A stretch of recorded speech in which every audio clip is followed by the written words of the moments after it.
নমস্কার বন্ধুরা, Bhadreswar study centre চ্যানেলে তোমাদের স্বাগতম। পোস্ট অফিসে চাকরি, এখানে তোমাদের যে পোস্টে নিয়োগ করা হচ্ছে সেটি গ্রুপ সি পোস্টে নিয়োগ করা হচ্ছে এবং সম্পূর্ণ স্থায়ীভাবে নিয়োগ করা হচ্ছে। এখানে তোমাদের বেতন 19,900 টাকা থেকে 63,200 টাকার মধ্যে তোমাদের বেতন থাকবে, সম্পূর্ণ কেন্দ্রীয় সরকারি হারে।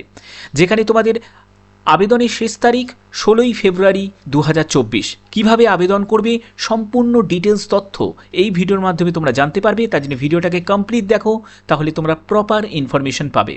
তো মূল ভিডিওতে যাওয়ার আগে প্লিজ একটাই রিকোয়েস্ট, চ্যানেলটাকে অতি অবশ্যই সাবস্ক্রাইব করে বেল আইকন অল করে নাও এবং ভিডিওটাতে এখনই একটা লাইক করে দাও। তো চলো মূল ভিডিওতে চলে যাচ্ছি। তো বন্ধুরা, আমি পিডিএফটা ওপেন করে নিয়েছি। এখানে তোমাদের government of India, ministry of communication, department of post অফিসের তরফ থেকে কিন্তু এই নিয়োগটি হচ্ছে, যেখানে তোমাদের গ্রুপ সি পদে নিয়োগ করা হচ্ছে। এখানে তোমাদের গ্রুপ সি পদে নিয়োগ করা হচ্ছে এবং সম্পূর্ণ স্থায়ীভাবে নিয়োগ করা হচ্ছে। এখানে যোগ্যতা, শিক্ষাগত যোগ্যতার মধ্যে অন্যতম যোগ্যতা যেটি প্রয়োজন সেটি হচ্ছে মাধ্যমিক। তোমরা যদি মাধ্যমিক পাশ করে থাকো তাহলে কিন্তু আবেদন করতে পারবে। এখানে তোমাদের বেতন কত টাকা পাবে সেটির ব্যাপারে তোমাদের ক্লিয়ার করে দিই যে 19,900 টাকা থেকে 63,200 টাকার মধ্যে তোমরা বেতন পেয়ে যাবে লেভেল 2 অনুযায়ী, as per pay matrix specified in part A of schedule CCS revise pay rules 2016 plus admissible allowances. তো মোটামুটি তোমরা এখানে স্টার্টিং যে বেতনটি তোমরা পেয়ে যাবে প্রায় 30,000 টাকার কাছাকাছি কিন্তু তোমরা বেতন পেয়ে যাবে। ঠিক আছে, বেতন লেভেল কিন্তু যথেষ্ট পরিমাণে ভালো। আমি এটি স্টার্টিং বেতন বললাম। তো এখানে তোমাদের পরবর্তী যেটি বলছে গুরুত্বপূর্ণ, সেগুলো তোমাদের স্টেপ বাই স্টেপ আমি বুঝিয়ে দিচ্ছি এবং সম্পূর্ণ কিন্তু তোমাদের অফলাইন মোডে কিন্তু আবেদন করতে হবে। কোনো রকম কিন্তু অনলাইন মোডের কিন্তু অপশান কিন্তু থাকছে না।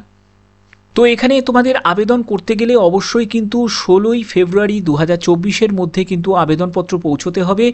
আবেদনপত্র পৌঁছানোর জন্য তোমাদের দুটি মাধ্যম আছে, একটি হচ্ছে তোমাদের রেজিস্টার্ড পোস্ট আর দ্বিতীয় হচ্ছে তোমাদের স্পিড পোস্ট অনলি। এখানে বলছে যে application send through private courier, unregistered post, ordinary mail, other means by hand will not be accepted. অর্থাৎ বুঝতে পারছো, তোমরা যদি গিয়ে যদি পোস্ট অফিসে জমা দাও তাহলেও চলবে না, কোনো রকম অর্ডিনারি মেল পাঠালেও সেটাও তো হবে না, প্রাইভেট কুরিয়ারেও যদি জমা করো তাহলেও কিন্তু হবে না। অর্থাৎ শুধুমাত্র এই দুটি মাধ্যমেই কিন্তু তোমাদের জমা করতে হবে, স্পিড পোস্ট আর রেজিস্টার্ড পোস্ট। ঠিক আছে, এখানে আবেদন করতে গেলে কতগুলো কিন্তু ইনস্ট্রাকশন তোমাদের ফলো করতে হবে। প্রথম যে ইনস্ট্রাকশনটা বলবো সেটি হচ্ছে the applications in the prescribe format copy enclosed should be filled in the candidate either English or Hindi correctly and completely. তো এখানে দেখো, এখানে যে অ্যাপ্লিকেশন একটি ফর্ম আছে, এই অ্যাপ্লিকেশন ফর্মটাকে তোমাদের ফিল আপ করতে গেলে আমি অ্যাপ্লিকেশন ফর্মটা তোমাদের দেখিয়ে দিচ্ছি। এই যে অ্যাপ্লিকেশন ফর্মটা দেখতে পাচ্ছ, এই অ্যাপ্লিকেশন ফর্মটা ফিল আপ করতে গেলে তোমাদের অবশ্যই তোমাদের নয় তোমরা ইংলিশে ফিল আপ করবে, না হলে তোমরা হিন্দিতে ফিল আপ করবে। ঠিক আছে, তো এখানে ফিল আপ করার সাথে সাথে তোমাদের কিন্তু প্রয়োজনীয় যেসব ডকুমেন্টস তোমাদের লাগবে সেই প্রয়োজনীয় ডকুমেন্টসগুলো কিন্তু তোমাদের অ্যাটাচ করতে হবে। যেখানে তোমাদের ডেট অফ বার্থ কিন্তু সার্টিফিকেট তোমরা দিতে পারো। সেখানে তোমরা যদি ডেট অফ বার্থের সার্টিফিকেট না থাকে তাহলে মাধ্যমিকের অ্যাডমিট কার্ড দিতে পারো, যেহেতু মাধ্যমিকের অ্যাডমিট কার্ড দিতে পারো। যারা মাধ্যমিক পাস করেছো তারা মাধ্যমিকের অ্যাডমিট কার্ড দেবে। যাদের 8 পাস যোগ্যতা শুধুমাত্র আছে তাদের ক্ষেত্রে কিন্তু এই ডেট অফ বার্থের সার্টিফিকেট কিন্তু তোমাদের দিতেই হবে। ওকে, আচ্ছা, পরবর্তী যেটি লাগছে সেটি কাস্ট সার্টিফিকেট কিন্তু লাগছে, যারা যে কাস্টের থেকে বিলং করছো তাদের ক্ষেত্রে বলছি। তারপরে হচ্ছে তোমাদের হায়ার কোয়ালিফিকেশান। দেখো, এখানে যদি তুমি হায়ার কোয়ালিফিকেশান যদি হও তাহলেও কিন্তু কোনো রকমভাবে কিন্তু অসুবিধা কিন্তু কিছু নেই, বাট হায়ার কোয়ালিফিকেশান হলে কিন্তু তোমরা এক্সট্রা কোনো ফেসিলিটি কিন্তু তোমরা পাবে না। ঠিক আছে, এখানেও কিন্তু তোমাদের মার্কশিট এবং সার্টিফিকেট দুটোই দিতে হবে। তারপরে হচ্ছে আধার কার্ডও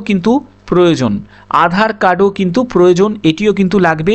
তো এই সব যেগুলো প্রয়োজনীয় যেসব ডকুমেন্টস আছে এই ডকুমেন্টসগুলো কিন্তু তোমাদের অ্যাটাচ করতেই হবে। ঠিক আছে, এগুলোকে সব জেরক্স করে সেলফ অ্যাটেস্টেড করে কিন্তু দেবে। এবং তোমাদের আরেকটি কথা এখানে বলে রাখি, এখানে বলছে দ্য অ্যাপ্লিকেশন উইদাউট ফি, 100 টাকা মতো তোমাদের অ্যাপ্লিকেশন ফিস কিন্তু দিতে হবে। এই 100 টাকা আবেদন মূল্য তোমরা যদি না দাও তাহলে কিন্তু তোমাদের রিজেক্ট করে দেওয়া হবে। অর্থাৎ এই 100 টাকা আবেদন মূল্য তোমাদের কিন্তু দিতেই হবে। ওকে, তো এখানে তোমাদের এজ লিমিট কত চাওয়া হয়েছে সেটি একবার দেখিয়ে দিই। তো এখানে তোমাদের 18 থেকে 27 বছরের মধ্যে তোমার যদি বয়স হয়, তুমি যদি ইউআর হয়ে থাকো, তুমি যদি ইডাব্লিউএস হয়ে থাকো, তাহলে কিন্তু আবেদন করতে পারবে। এখানে যারা ওবিসি ক্যান্ডিডেট আছো তাদের ক্ষেত্রে 3 বছরের রিল্যাক্সেশন, অর্থাৎ তাদের ক্ষেত্রে বয়স হচ্ছে 18 থেকে 30 বছরের মধ্যে হতে হবে। আর যারা এসসি এসটি ক্যান্ডিডেট আছো তাদের ক্ষেত্রে 5 বছরের রিল্যাক্সেশন, অর্থাৎ তাদের ক্ষেত্রে 18 থেকে 32 বছরের মধ্যে যদি বয়স হয় অবশ্যই আবেদন করতে পারবে। এবং এখানে যারা ফিজিক্যাল হ্যান্ডিক্যাপ ভাই বোনেরা আছে তাদের উদ্দেশ্যও আমি বলেছি, তারা কিন্তু এই পদের জন্য আবেদন করতে পারবে না। ক্লিয়ার? আচ্ছা, এখানে তোমাদের এডুকেশন কোয়ালিফিকেশন কি প্রয়োজন সেটি একবার বলে দিই।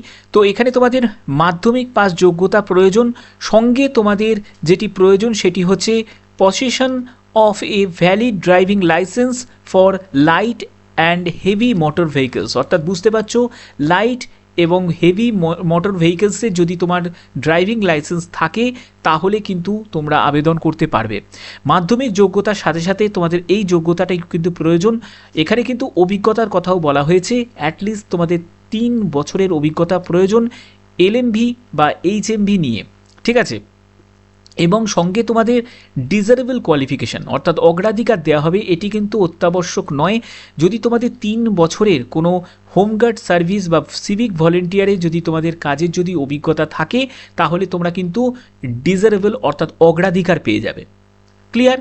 আচ্ছা, তোমাদের এখানে সিলেকশন প্রসিডিওরটা কি? দেখো, সিলেকশন প্রসিডিওর এখানে সম্পূর্ণ তোমাদের যে পদে নিয়োগ করা হচ্ছে সেটি হচ্ছে ড্রাইভার পদে নিয়োগ করা হচ্ছে। এবং এখানে সিলেকশন প্রসিডিওরের ক্ষেত্রে কিন্তু general knowledge, simple arithmetic, general intelligence and reasoning, motor mechanism, তারপরে হচ্ছে সিগন্যাল অ্যান্ড রেগুলেশন, এগুলো নিয়ে তোমাদের 80 মার্কসের পরীক্ষাটি হবে। তারপরে তোমাদের 20 মার্কসের তোমাদের প্র্যাকটিক্যাল পরীক্ষা হবে মোটর মেকানিজম অ্যান্ড ড্রাইভিং নিয়ে। তো এখানে তোমাদের কিন্তু বিভিন্ন ভাগে কিন্তু ভাগ করা আছে। তোমরা দেখতে পাচ্ছ যে এখানে প্রথমে তোমাদের এমসিকিউ টাইপের 80 নম্বরে তোমাদের পরীক্ষাটি হচ্ছে, যার জন্য তোমরা 90 মিনিট সময় পাবে। ইংলিশ এবং হিন্দি এই দুটো ল্যাঙ্গুয়েজে কিন্তু তোমাদের পরীক্ষাটি হবে। এর পরবর্তী চলে যাবে সেটি স্টেজ 2। এই স্টেজ 2টা সম্পূর্ণ প্র্যাকটিক্যাল টেস্ট, যেখানে তোমাদের 10 নম্বর, প্রথমে 10 নম্বর, তারপরে আবার 10 নম্বর হবে পেপার 1 পেপার 2 হিসাবে। এখানে তোমাদের 20 মিনিট কিন্তু সময় পেয়ে যাবে।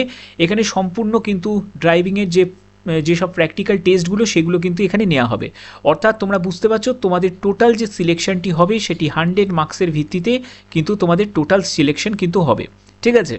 তো এখানে তোমাদের যেখানে নিয়োগ করা হচ্ছে সেটি হচ্ছে তোমাদের কানপুর, উত্তরপ্রদেশে কানপুরের যে সার্কেল আছে সেই কানপুর সার্কেলের তরফ থেকে নিয়োগ করা হচ্ছে। তবে এখানে কিন্তু প্রতিটি রাজ্য থেকেই কিন্তু আবেদন করতে পারবে, কারণ জানো পোস্ট অফিসে অল ওভার ইন্ডিয়া বেসিসে কিন্তু নিয়োগ করা হয়। তো সেক্ষেত্রে তোমাদের ডিভিশন কিন্তু আলাদা আলাদা ডিভিশন দেওয়া আছে, আগ্রা ডিভিশন, তারপরে আলিগড় ডিভিশন, তারপরে হচ্ছে বুলন্দশহর ডিভিশন। তো এই সব যে বিভিন্ন ডিভিশন আছে তোমরা যে কোনো একটি ডিভিশনে কিন্তু আবেদন করতে পারো। এখানে কিন্তু এই সব ডিভিশন কিন্তু আলাদা করে ভাগ করা আছে। তোমরা চাইলে তোমরা এর ভিডিওটাকে পজ করে একবার কিন্তু ইউআর, এসসি, এসটি, ওবিসি যা কোটা আছে সেই অনুযায়ী কোটা কিন্তু ভাগ করা আছে, তোমরা সেগুলো দেখে নিতে পারো, ঠিক আছে। তো এখানে তোমাদের টোটাল যে ভ্যাকেন্সি আছে 78টি মতো ভ্যাকেন্সি আছে। তো যারা যারা আমার ভিডিও ত্রিপুরা থেকে দেখে তারাও কিন্তু এখানে আবেদন করতে পারবে। তো হাউ টু অ্যাপ্লাই, দেখো এখানে তোমরা আবেদনপত্র কিভাবে পাঠাবে। আবেদনপত্র পাঠাতে গেলে তোমাদের প্রথমে 100 টাকার যে আইপিওটা যেটা লাগছে আমি অলরেডি বলে দিয়েছি। এখানে তোমাদের বলছে যে application for the direct recruitment to the post of driver, এটি কিন্তু তোমাদের ইন ইউপি সার্কেল। তো এটি কিন্তু তোমাদের খামের ওপরে কিন্তু সম্পূর্ণ লিখতে হবে।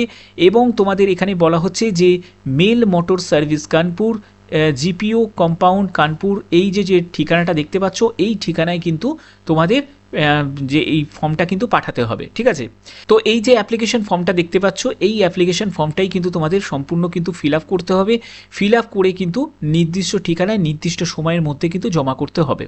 তো যদি এই ফর্মটা যদি তোমাদের ফিল আপ করতে কোনো রকম অসুবিধা হয়, আমি বারবার বলছি অবশ্যই তোমরা কিন্তু কমেন্ট করতে পারো, আমি সেই কমেন্টে কিন্তু যথাসময়ে তার উত্তর আমি দেব।